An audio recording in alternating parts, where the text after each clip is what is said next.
Hi guys, welcome back. So let's stir some controversy and let's set some targets for every nation in the upcoming World Cup.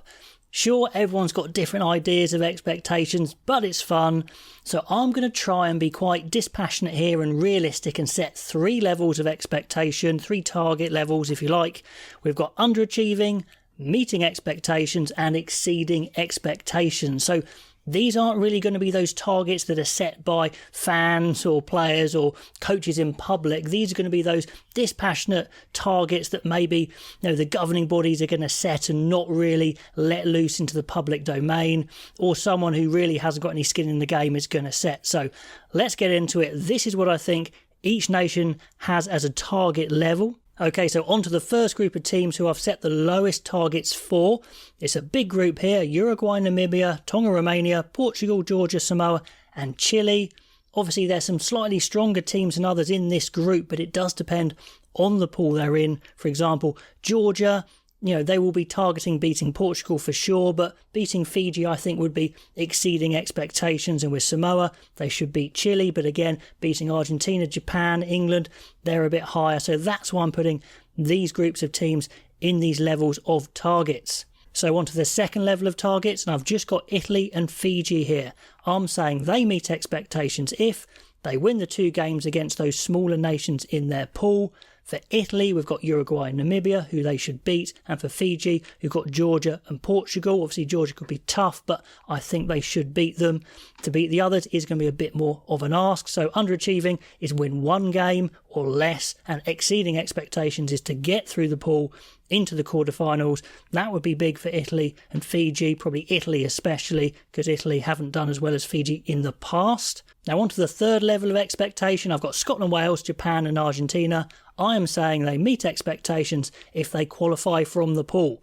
Now that's certainly going to be tough for some of these teams. Scotland have obviously got Ireland and South Africa. Japan and Argentina have got each other and England.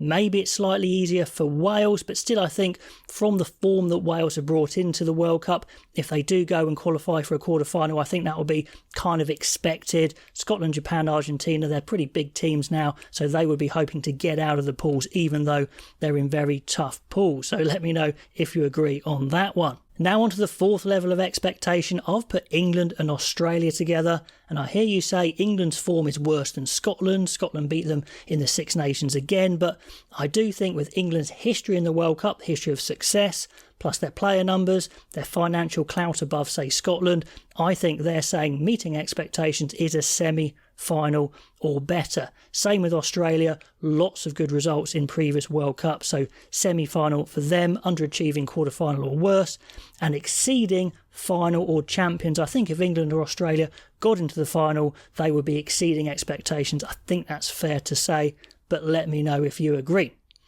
On to the next level. I've just got 1 team in here, so this is where it gets a little controversial. I'm saying New Zealand are not quite in the highest level of expectations, just because they've had fairly poor form coming into this World Cup, certainly a long way below what they used to be in the past. That aura of invincibility has gone, so if they made a final, I think they'd be happy enough in a very objective way. I'm not saying the fans would be happy, as I've defined before.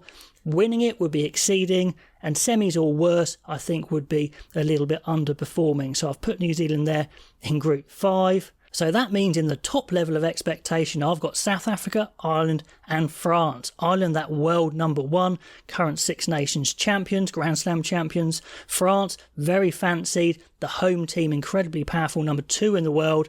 Maybe they should be there by themselves, but I think South Africa stay there with them because they did win last time out in 2019. They're a very powerful side, and most of those players from 2019 are still there in 2023. So I think they stay in that top bracket. Let me know if you disagree. So I'm saying these sides can only meet expectations if they win the World Cup. Losing the final or worse is obviously underachieving, and they can't overachieve. Life is tough at the top. So let me know if you agree with that or not. I'm saying New Zealand is just slightly below because of the form, because of the losses they've had, but let me know if you think they should be in the top bracket. It's an interesting one. It's a good debate. Please have a look at some of the other World Cup themed videos I've got going on, and I'll catch you next time.